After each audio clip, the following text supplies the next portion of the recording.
Happy Sunday Fun Day, Jared. Welcome on into Let's Bet It. This is one of my favorite days of the week because it's Sunday and it's technically the weekend. And we got a lot of basketball today.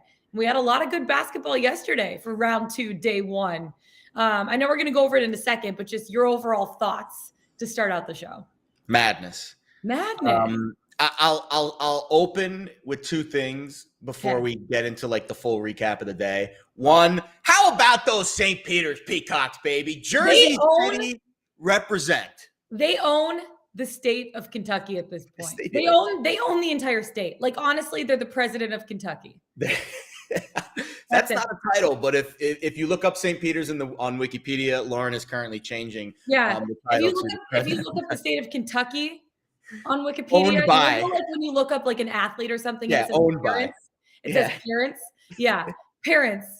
St. Peter's. That's it. Peacocks. That first of all, elite mascot name. I mean, Let's go Cox. Yeah, let's go Cox, baby. Secondly, I've actually covered a game at that gym, and I've been to that gym before. It's literally a high school gym. And the fact that they play in a conference that has some legit teams. Iona's been to the tournament. They've beaten teams. We've seen Niagara go to the tournament and beat teams out of the MAC before. But I think St. Peter's is a very unique case. First of all, Shaheen Holloway, incredible. The last time a team from New Jersey made the Sweet 16, it was Seton Hall, and it was Shaheen Holloway who hit the winning shot. Mm-hmm. So it's like this weird circle of life thing with St. Peter's. And I'm just so fascinated because it's literally like the smallest gym, the smallest budget of any of those schools in this little region. They're killing it right now. They're in the Sweet 16. Like, shut up, everyone else. They're one of the best 16 teams in the country this season. It's an incredible story. I mean, actions speak louder than words is what they've said, and they've shown through actions. They have, I want to get into this game a little bit more. So let's go through the slate of what we're talking about today. We have our first round recap. We'll get into that in a second. We're bringing Jim Root on, our boy JR, talk about March Madness, second round, day 2, because some big games on the slate tonight. And then we can't end without our Pickswise 3-star play of the day and our best bets of the day, which I'm really loving today. So let's get into it, Jared. Let's bet it. Round 2, day 1 recap. Let's get in a little more to the St. Peter's game because their defense is relentless. Even if they made mistakes on the offensive side, if they missed shots, if they turned the ball over, they were getting back in transition. They were staying in front. They were making guys shoot over the top. They were gritty. They were tough. I mean, those guys just showed a lot of heart, I think. Yeah. They forced all the turnovers. And I love basketball like that. Like I love tough, gritty, hard-fought defensive basketball because defense wins championships. They don't just say that for a reason. They show that, right? So I love St. Peter's. I love them. I love them. They're my boys now. It's always been St. Peter's. It's always been them. It's always been St. Peter's. The whole tournament. That's really it. It would be remarkable. And if I pull up the bracket right here, it'll be St. Peter's against the winner of this Texas and Purdue game today. I'll be honest. I do think that's where the road ends. Probably. But we said the road ends in round 1 too. So yeah, I mean, nobody expected them to beat Kentucky, and they did. They held a Murray State offense, which is a top 40 offense, and it's been a very dynamic offense this season. They scored 92 against San Francisco. Granted, that game did go to overtime, but it was a high-scoring game even before overtime. And they hold Murray to 60 yesterday. They force 12 turnovers. They hold them to under 35% shooting from the floor. Overall, it was just a dominant performance. And listen, this Peacocks team is a top 40 defensive efficiency team. They've got a lot of tough dudes. And Holloway was asked after the game, he said, hey, were you worried at all? Murray State, bigger, tougher. And he's like, we got guys from Jersey and New York City. Do you think we're worried about getting out-toughed and out-muscled? No. And that is their attitude. It's true. And listen, I love it. I live here in Jersey City. I've been here 2 years. A lot of buzz in the streets yesterday. They were partying in the streets. I'm just kidding. They weren't. Yeah. But they were partying on campus and well-deserved. Awesome story. The Peacocks, baby. One of the biggest upsets of yesterday, UNC over Baylor. First game of the day. And I know I talked a little bit yesterday morning about those 1-8, 1-9 matchups. They can be a little bit tricky. Baylor, they just didn't have what it took to win. against UNC. Your thoughts just overall on that performance from Baylor and UNC advancing now into the Sweet 16? That game was freaking nuts. It's crazy that it was the first game of the day too. After that game happened, I'm like, this is going to be a fun day. 20, I think they were down 24 points. Yeah. They came back to tie it up, and everyone's thinking, great effort, UNC, but you blew the lead. Baylor's going to roll. I thought Baylor was going to cover the 5.5 in overtime. Really? And it was actually UNC that covered the 5.5 in overtime on the other side, on the reverse. But listen, Baylor just kind of didn't have their full complement of weapons. And I think they were fortunate enough just to come back in the game because the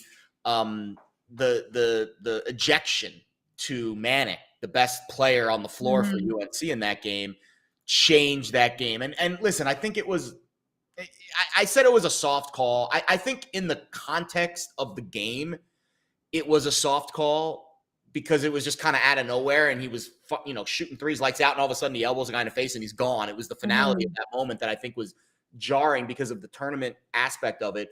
But if you look back at the replay and if you see how physical that game got in the second half, there were double fouls, flagrant fouls on both ends.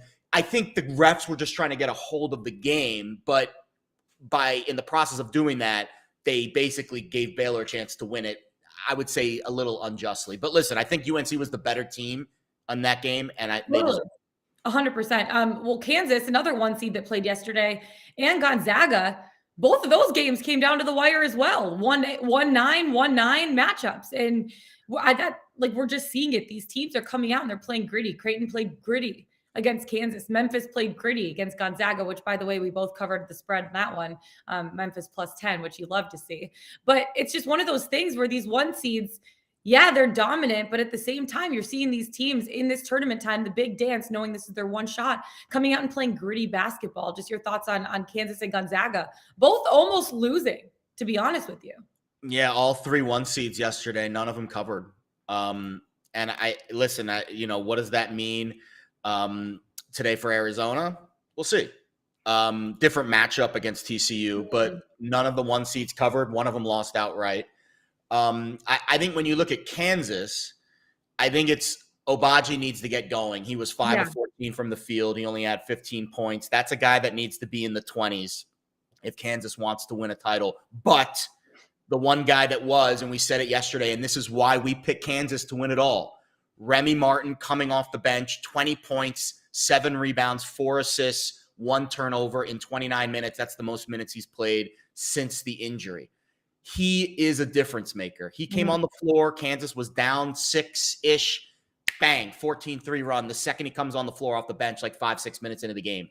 And Creighton uncharacteristically made a bunch of threes in that game. Yeah. So I think the total and the spread was a little, twisted because of it, a little bit, tilted in Creighton's favor, where probably if you played that game 100 times, Kansas probably covers more than 50-50.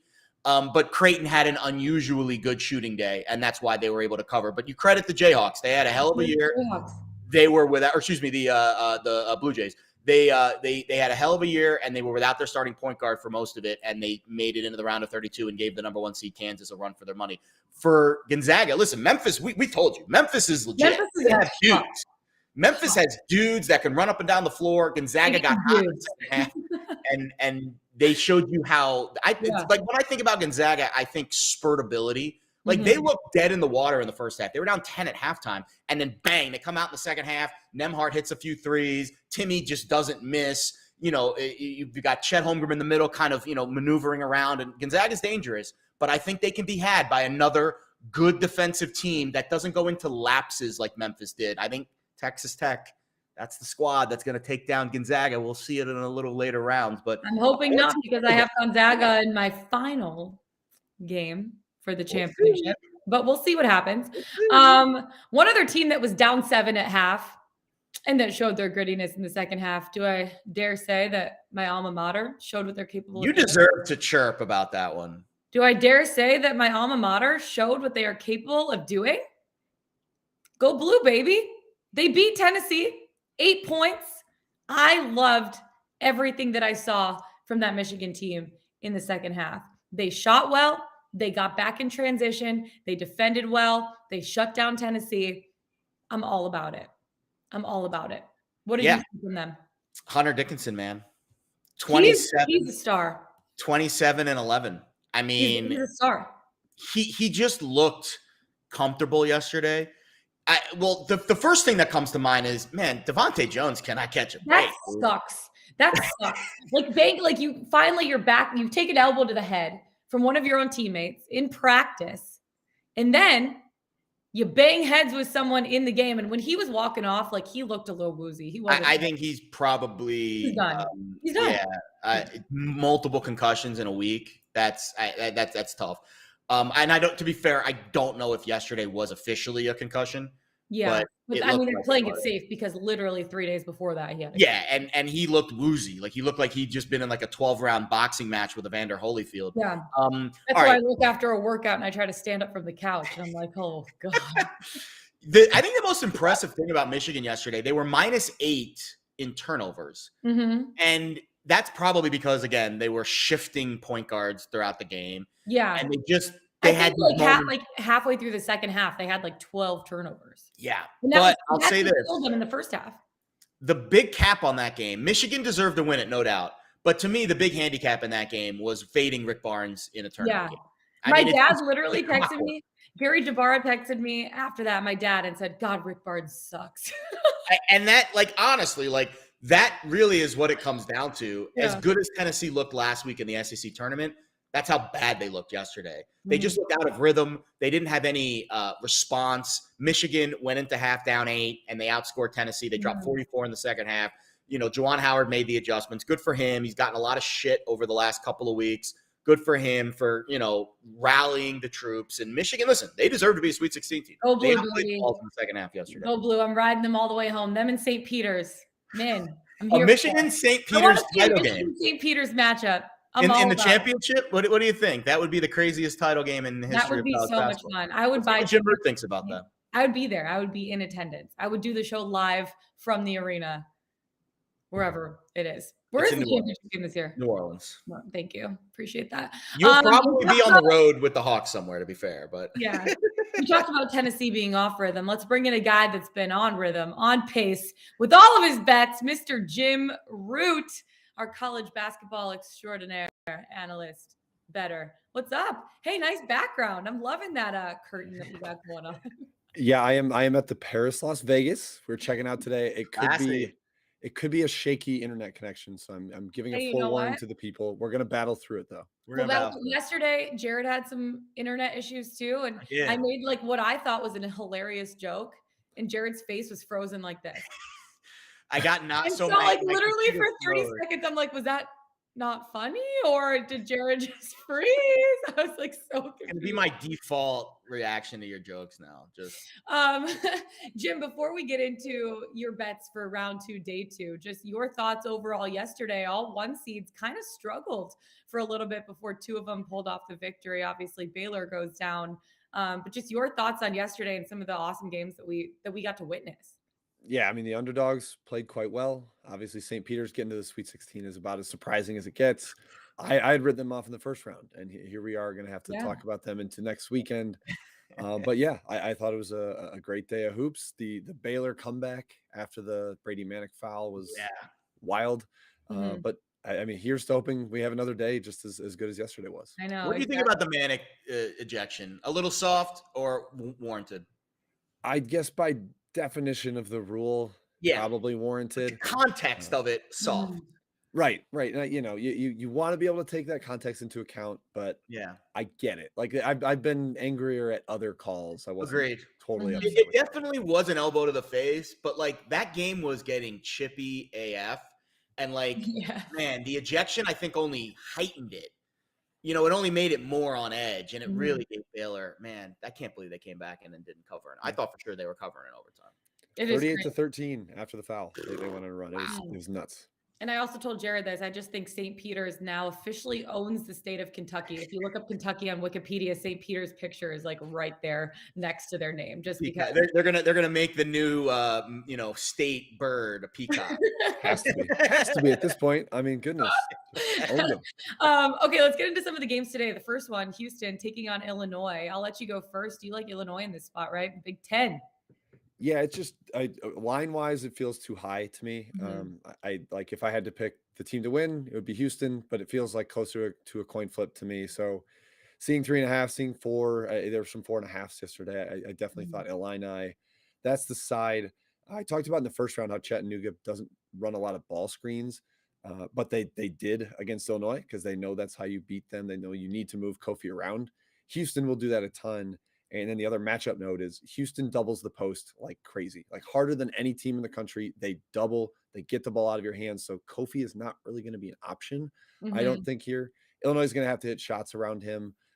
They're capable, but Houston, man, their defense is incredible. Year after year, their 3-point percentage defense is super, super low. So this one's more about the number for me. I'm nervous about the matchup for Illinois, but I just think the number's too high.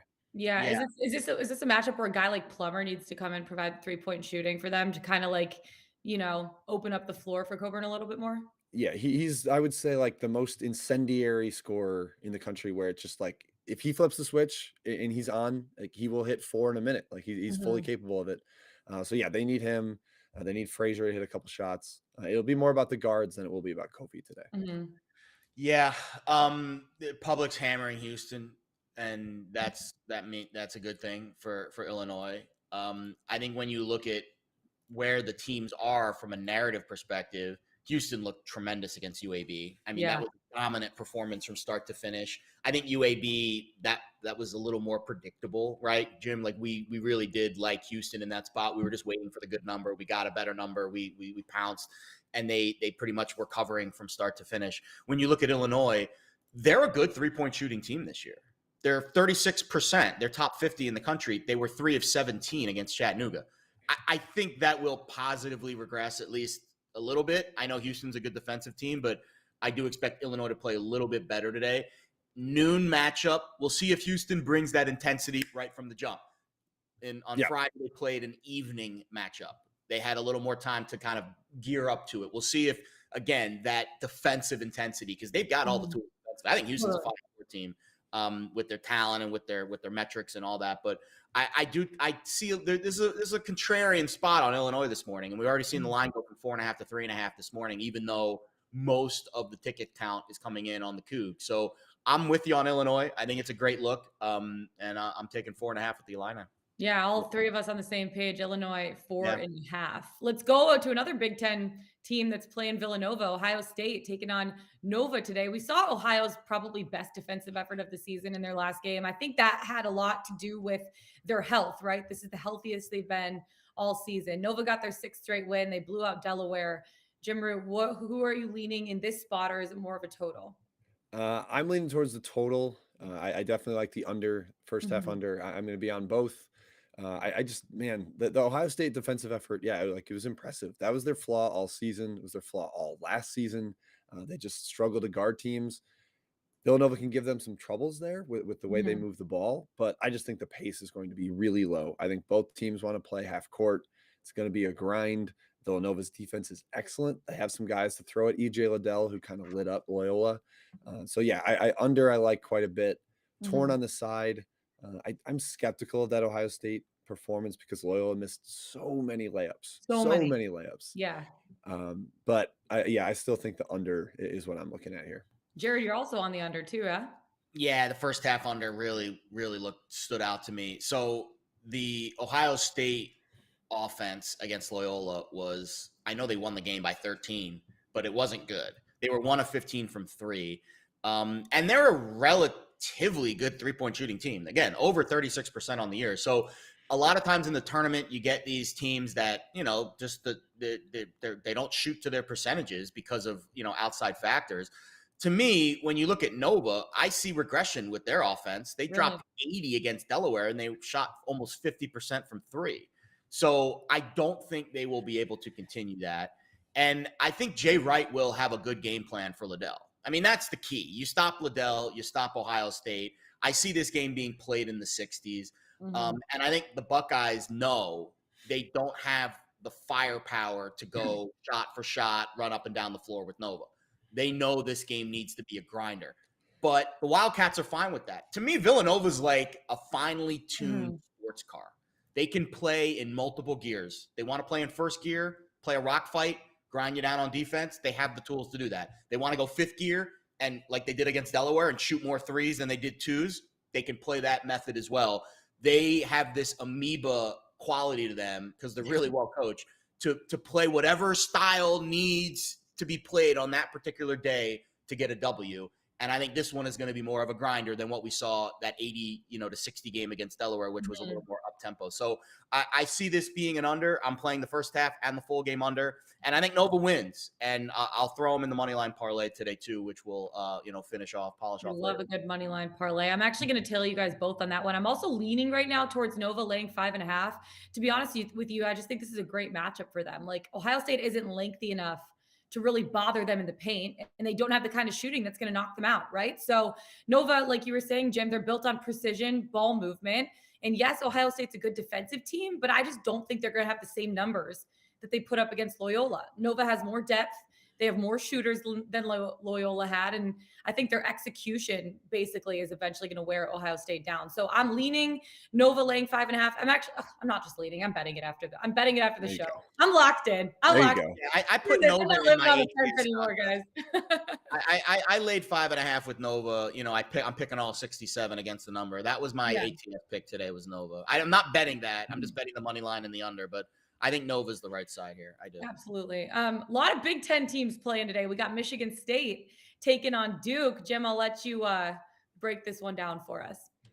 Yeah, it just feels too high. I've watched Duke too many times over the last couple of weeks and seen how poor their defense is. I think the fact that they almost covered against Fullerton was kind of an aberration. Yeah. They were letting up a lot of easy shots for a not great offense. We saw it back through the ACC tournament, all the way back to the UNC game at Cameron. The defense just isn't there. The focus off the ball, like I'm very concerned about that aspect of the game.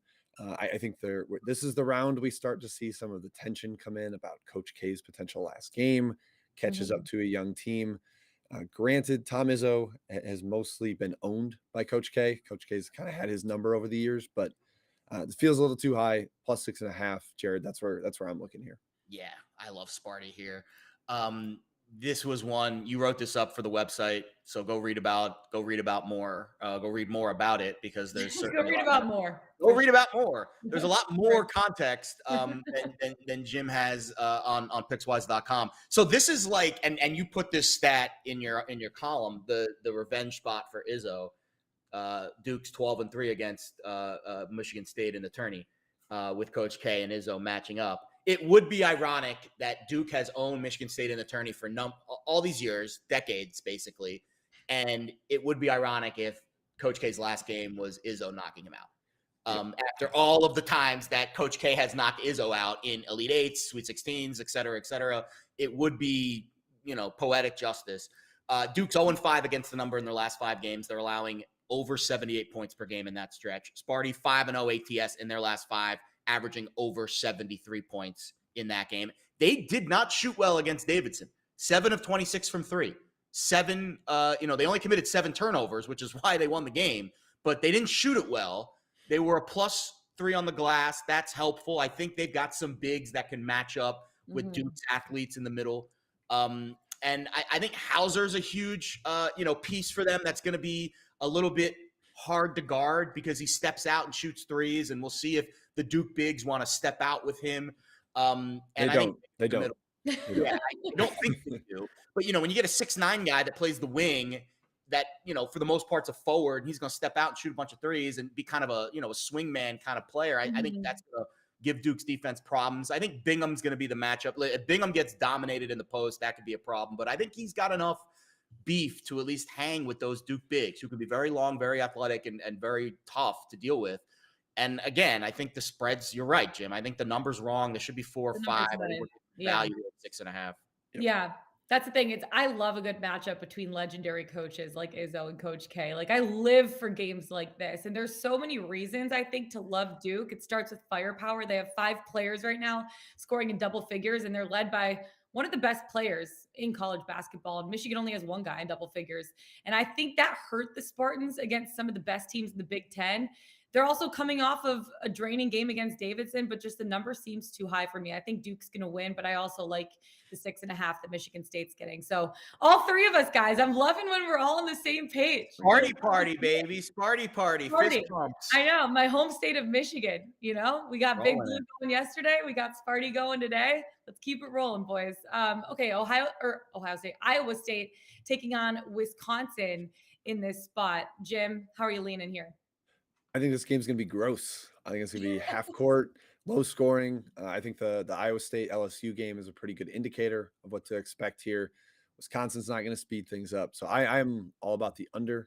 I'll also take the first half under. I've been big on that in this tournament. If I like an under, I'm also taking the first half because I want to make sure to not have to deal with all of the late game stuff. So I like the under quite a bit. I think Iowa State got through because they got an outlier performance from their freshman point guard. It's 7 of 11 from deep, and they still only scored 59 points. Like I have a hard time seeing Iowa State score a bunch against this Wisconsin defense.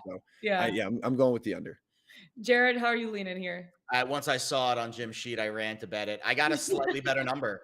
I got 59.5 in the first half under, and I got 126.5 full game. I don't get why Iowa State games are getting bet up. Like last round, bet up 4 points. Like it's wild to me. That's the point I was going to make. On MGM this morning, I'm seeing. Hold on, let me pull up the spreadsheet to make sure I quote my numbers right here. Iowa State, 76% of the bets, 83% of the handle is to the over in this game. And the numbers moved up, and just like we did yesterday with Michigan, Jim, it was 6.5. We bet it at 6.5. It moved up to 7.5. I bet it again because everybody was hammering Tennessee. You don't be afraid. And we got a question about reverse line movement in the chat. We'll get to that a little bit later in the show because it's a really good question. Don't be afraid to continue to bet your pick if the line moves against you. Just because the line moves against you doesn't mean it's the wrong side. I've had plenty of instances where games get bet 2, 3, 4 points in one direction, and it's literally like Creighton, Kansas was a perfect example yesterday. That game closed like Kansas minus 13 and really had no business being double digits, I think. But the final point I'll make, you're 100% right. Tyrese Hunter is a 28% three-point shooter this year. That includes yesterday's numbers, and he made 7 of 11 from 3. Yeah, that's not happening today. And I say under is the way to go with this one for sure. Yeah, I'm actually on a side here. I like Wisconsin laying 4.5, and that's not just because I'm a Big Ten gal.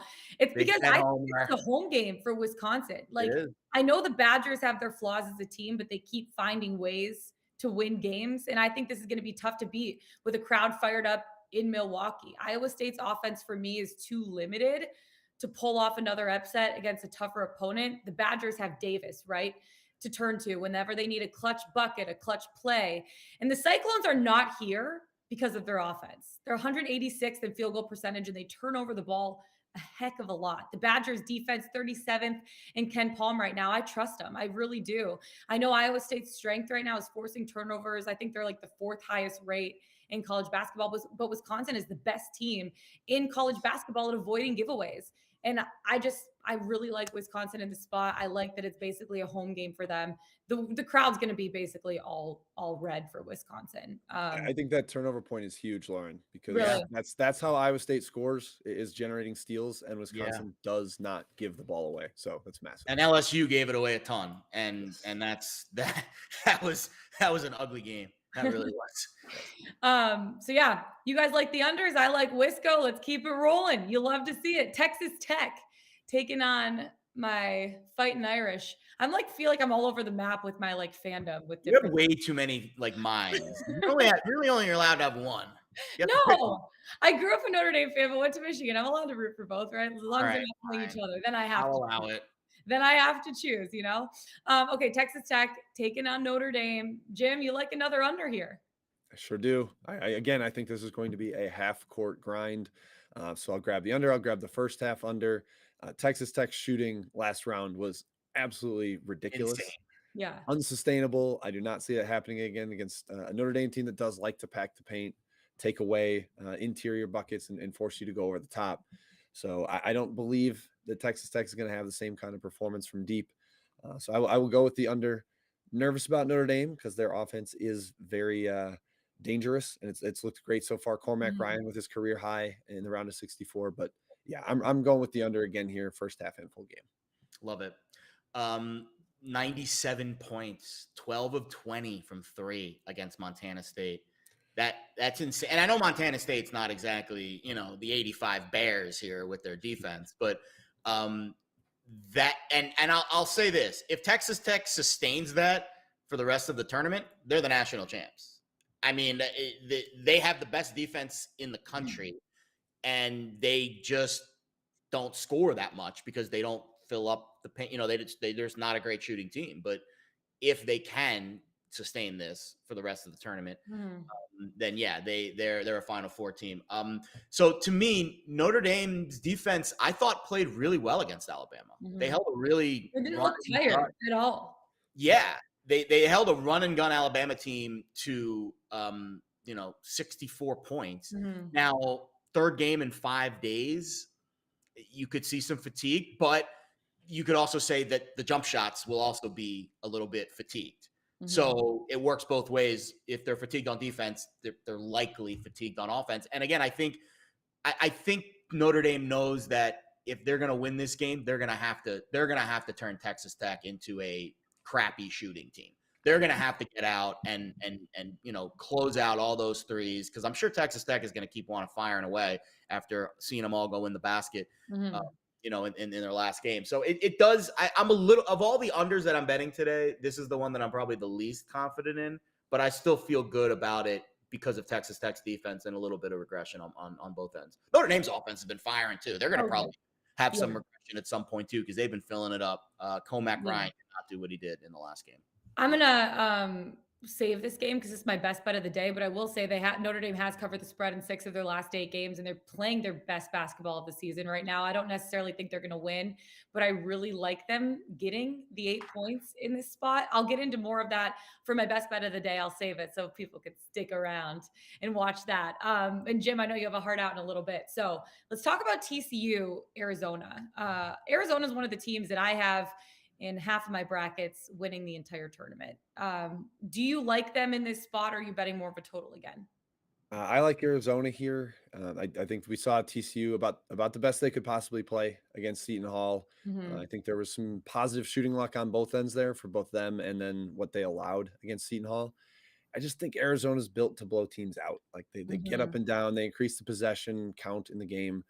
I thought for sure they would cover against Wright State. They got close on both the first half number and the full game number.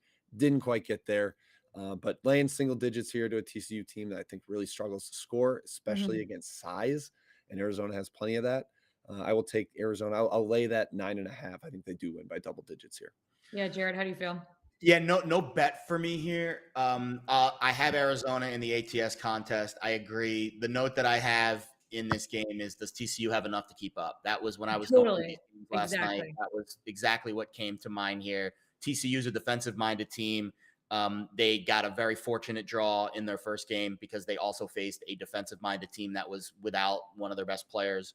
And they've been without him for most of the year, but it's just Seton Hall just isn't a team that can get up and down. They play TCU style. Now TCU is going to have to throw a change up, because if they play that style against Arizona, Arizona's going to just run up and down all day, because that's what they love to do. And I think Arizona's defense is susceptible. Like if Arizona faces a team that can shoot the three, can get up and down, like Wright State, who covered, I think that is going to be a tougher matchup. They'll face more talented teams than Wright State later on in the tournament that can get up and down. Gonzaga being the one that I would say would be the most fascinating matchup of them all. Yes. But this is not that team. TCU is a watered down version of Texas Tech. And I don't think they have the talent to keep up with Arizona. So I'll probably sprinkle a half unit on Arizona later. Yeah. Get in on it, Jared. Come on, you can't. Last game of the day, right? Like I've got to get it, right. Isn't it? Yeah, I'm on Arizona laying the points too. They're just like a high level team. Yeah, we're all on the same side here. They're just such a high level team on both ends. I love their high octane offense. They can protect the rim with their 7-footers. And yeah, TCU's had a nice season. They're a strong defensive team, but this is not a scenario where I see TCU hanging with Arizona for 40 minutes. Maybe they'll hang for 20. They might even hang for 30, maybe. But Arizona is deep. Arizona's relentless. Is Kirk Kriisa playing? Is he not playing? So. I don't think so. He warmed up a little last game, but we didn't see him like cut at all. I think it was more of like a kind of a ploy to make people probably exactly keep you on your toes. Like, oh, maybe he'll be back, maybe not. But even if he's out another game, Arizona's just too much in all those areas for the Horned Frogs. I think this is going to be a blowout. The question that I have, and we'll talk about this, I'm sure, next week. Let's just assume Arizona's playing next week. If he does come back, how does that change? Is it a positive? Is it a negative, net negative in the beginning? Does he need time to warm up and get back?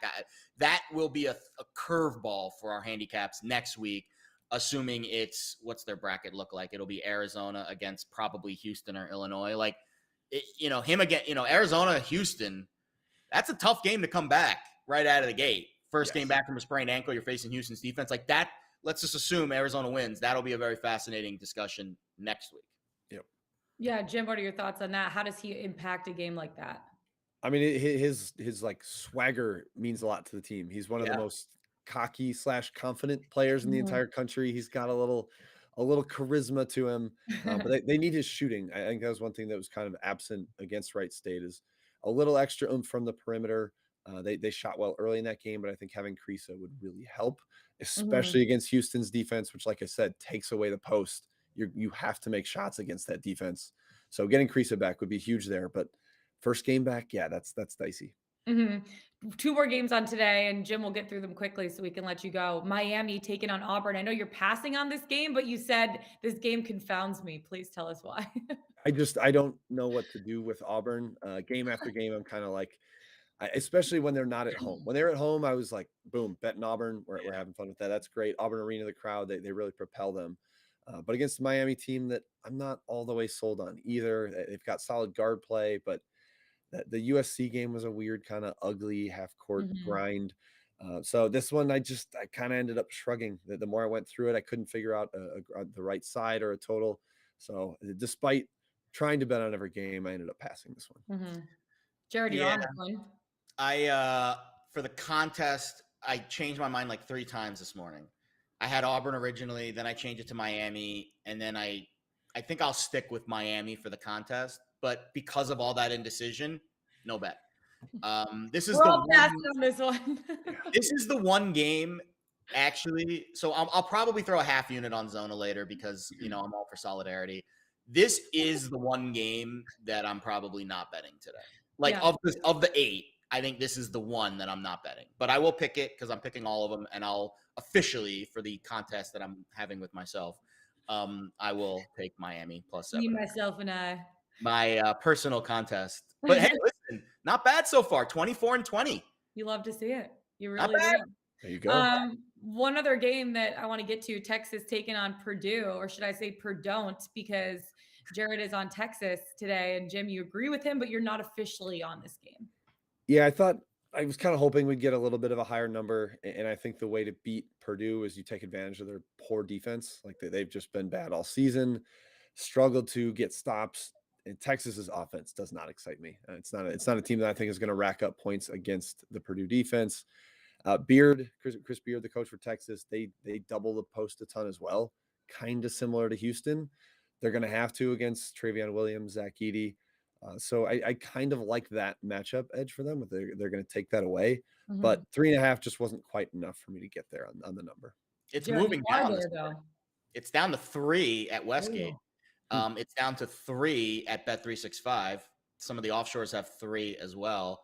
I think the 3.5s are going to be gone. This is a later game tonight. I think it's a 7:00 Eastern game. I think the 3.5s will be gone by game time. Just a hunch. Yeah. Jim, thanks so much for waking up bright and early. Enjoy your time in Vegas, my friend. Yeah. What time is it? Like 7:40 there right now? He lives in Vegas, by the way. He's just. No, I know, but I honestly. I knew that actually. I just feel like it's usually not that early when you're waking up, but it feels extremely early today. Yes, trust me, it feels earlier for me too this 4 8 weekend. a.m. But So yeah. I'm leaving the strip today. I'm going to be a healthier, more thorough individual after this weekend. I'm looking I'll be forward to it. honest. Of all the hotels, Paris would not have been the one I would have guessed you staying at. You must have rewards points. Oh, always. Come on. Yeah. Hey, drink some Gatorade, get a little electrolytes in your system, It'll be enjoy the good. basketball today. Don't leave your couch, and we'll see you later this week. Talk a little Absolutely. bit more about the dance. Sounds good. Thank you for having me. Thanks, Good Jim. job, Jimbo. Tremendous stuff as always, Jimbo. bud. Okay. So yeah, I know that we're gonna get into this Texas Purdue game a little bit more because isn't that your best bet? That's your best bet of the day. We're not gonna talk about it. Dogs are barking. The That's good. dogs are That's a good barking, sign for baby. Texas. Who let the dogs out? It's a good sign for Texas. Before we get into our best bets of the day, the Pickswise 3-star play of the day, tell us a little bit about your money line parlay that you have. Yeah, I'm doing these. I look back at my sheet, and yesterday I didn't do a parlay on day 1 or day 2, which usually I do like one money line parlay every day of the tournament. And I guess I was just so locked into all the other games, I just forgot to do a money line parlay on Thursday and Friday. I did one yesterday. Yep. 2 out of the 3 legs lost. So Baylor and so you know what? There's only one way to go from there, Jared, and that's up. Okay. Baylor and Murray State both lost. Not ideal. Arkansas did win, did not cover. Yeah. Which also, I guess that's if your team wins and doesn't cover in the money line parlay, that's like the best. So we kind of touched on these games. I do like Nova. I think they're also, while we were doing this segment, the Nova total steamed up to like 134 and like 134 and a half. So if you haven't bet the under there, because we're both on the under, me and Jim, haven't bet the under yet, you're getting a better number now. I'm not going to add to it because I'm already first half and full game, which is a lot, but you are getting a better number. I'll take Nova and I'll take Texas Tech. I think Texas Tech to me is the best team in the field, right? They look the best in game 1. Like if you asked me like Texas Tech's defense, we already knew they were really good. And if their offense plays like they did against Montana State, top to bottom, nose to toes, they're the best team in the field because their defense is better than anyone else's. So I like Texas Tech. I like Nova. Good. And thank you very much, Justin. Good questions in the chat. I want to mention that reverse line movement question. Why do books move the line against where the public is betting? It's very simple, guys and girls. There is no amount of public money that can move the line more than one really sharp bettor betting $100. There could be thousands, millions of dollars on a certain side, and they might only move the odds, minus 115, minus 120, minus 125. If a sharp bettor that is a known bettor, and every sports book has profiles, you click, submit your bet, you get logged into a database. And the sports books are like, all right, this person's in the Square database. They're betting square bets. This person's in the Sharp database. They're betting really sharp. They're plus EV. When a plus EV person starts clicking, the market moves. Okay. And then the rest of the lines will move accordingly. So it doesn't matter how much money is on one side of the market. If one of those really sharp bettors that is a known established bettor at one of these sports books puts down his cash on a certain side, that will move the line. And that's why we get reverse line movement. The public likes one side, the sharps like the other side. The sharps bet it, the line moves against the public. Bing, bang, boom. Bing, bang, boom. Any player props that you like? I haven't been betting many player props. I'm kind of looking at totals and sides for majority, but are there any that you like today, Jared? It's a good question. I don't. But I will say this. I was on our site yesterday, and I think it was Matt Markart, who we have given out some 3-star plays from before. He is a basketball handicapper on the site. He did a write-up of 3 player props, and they went 2-1. I don't know if he has something today, but if he does, read that article and tail him because he understood the assignment yesterday. The only one he didn't get was McCormick's rebounds, which I thought should have hit because their other big for Kansas had like 14, and that was a little unbalanced. But I don't have any props, but Matt Markart does. I'll probably dive into props when we get a little bit further down. Further, less teams, more time to focus on specific. Final 4-ish. Yeah, that's probably when I'll dive into the props. Listen, college basketball props are tough. You only get 5 fouls. And the rotations can be very different. Certain teams only play 6 or 7 guys. Those are the teams I'd want to focus props on because you're not going to get benched for like 20 minutes. Totally. But the foul game's tough to predict. The things refs just are too whistle happy sometimes. Too whistle happy. Okay, before we get into our best bets of the day, I'm really excited about both of our bets. Pickswise 3-star play of the day. We got a lot of them, I'm assuming. So let's not even say, how many do we have today? Well, 2 of them are for golf and tennis, which I've already started. Games that are happening today, we have 4. We have 2 hockey, 1 college basketball, 1 NBA. Go to Pickswise.com, read about it. 3-star play of the days. We want to win you some money. So make sure, Pickswise.com, 3-star play of the days. Okay, let's get on into our best bets. I'll let you go first. I already made my joke, Texas versus Purdue, or should I say Purdue, because I love beating a good old joke to the ground. So you're not betting Purdue. You're on Texas. Please tell me more. If you had the over 2.5 for Purdue jokes in the show, cash your ticket. Congrats. So to me, this is I don't want to say it's an easy pick, but there's only one way you can bet this. Chris Beard, in my eyes, better coach than Matt Painter. Yeah.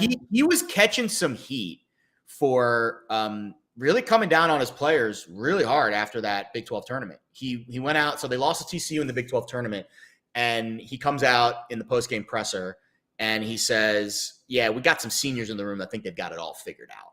And whoa, like, all right, well, you just called out your entire senior class. And they responded in a big way. Yeah. They came back a week later and I would say, dominated Virginia Tech, who was like the darling of the ACC tournament the prior week. And I think they really turned a corner. And the matchup here is what really gets me across the finish line and makes this a 1.5 unit play on Texas plus 3.5. So Purdue played Yale in their first game, and that was not fair. Like, it was like men against boys. Boys to men. Literally. It was like Purdue has these 2 trees in the middle, Williams and Edey. He's like 7'4". Like, he is a man-child. And Yale's a nice story. They had some nice players, but they had no chance. Like, it was literally Edey was just like holding the ball above his head and just like it was like it wasn't fair. It was like they're trying to like paw it away and you can't reach it. It was like you're in the playground and the bully has you know 6 inches and 100 pounds on you. It doesn't matter how strong or how feisty you are, you're going to lose that battle. Yeah. This is a much different battle today. Texas has the size, they have the athleticism to really give Purdue problems. I think the Longhorns are also going to throw bodies at Jaden Ivey. Bodies at Jaden Ivey. Yeah. And I think they're going to slow his athleticism down. Overall, Texas just has athletes that can make Purdue kind of a one-dimensional team. And I think Texas, which to me offensively has been challenged, they scored 81 points against Va Tech. That was their 4th best scoring game of the year. All 5 scores in double digits. Their 5th-year senior, Andrew Jones, had a season-high 5 triples. And the Boilers can be scored on. 142nd in points per game allowed, 90th in adjusted defense. And then, oh, by the way, the cherry on top of this, the public is on Purdue. They like Purdue after their blowout of Yale, and they're still unsold on Texas. So we're going Texas, baby. Hook 'em horns, plus 3.5, 1.5 units, play of the day. I'm also fading a team from Texas for my best bet of the day. I like Notre Dame taking on Texas Tech, ND +8. They opened their run with a double overtime win over Rutgers in the first 4, which was one of the best games that we've seen so far in the tournament, right? And then they win over Bama in round 1. Texas Tech, they cruised past Montana State. I don't want to fade Notre Dame, though, after a performance like they had on Friday. They never looked tired against Bama, even after coming off of a double overtime win. They covered the spread, like I was saying a little earlier in the show. In 6 of their last 8 games, they're playing their best basketball of the season. And the Red Raiders right now are only 2-5 against the spread in their last 7, 2-7 in the last 9 against ACC opponents. There always seems to be a team every year from the first 4 that makes a big run or makes a deep run in the big dance. Could it be Notre Dame this year? Maybe. I don't know if they're going to win this game, but I do think that this is going to be a closer game than 8 points. So I like Notre Dame getting 8 in this spot. Give me the Fighting Irish, baby. Dad, that's for you. Gotcha. Oh, man. I'm going to be happy if they lose now. He's going to come to you first if they lose. Geez. I know. Seriously, though. Well, I'm looking forward to another good day of college basketball. Day 2, round 2. Let's get it going. It starts in about an hour and 10 minutes, and I can't wait. That's it for us I won't be today. moving all day. Yesterday, basically, I got a workout in at 11:30. I plopped myself down on the couch at noon, and I did not move for 12 hours. Perfect. Order yourself some wings, have a couple burgers. I got wings yesterday, and they were amazing. That's great. It was the best wings I've ever had in my life. Shout out Chicken Factory in Hoboken. Amazing. Love to see. Amazing. All right, that's it for us today. Good luck if you get some more wings later today, Jared. Find us on the Pickswise YouTube channel. Go to pickswise.com. Follow us on Twitter. Jared Smith. I'm Lauren Jabara. Best of luck tonight, you guys. Round 2, day 2. Let's get it going. We'll see you tomorrow. Bye.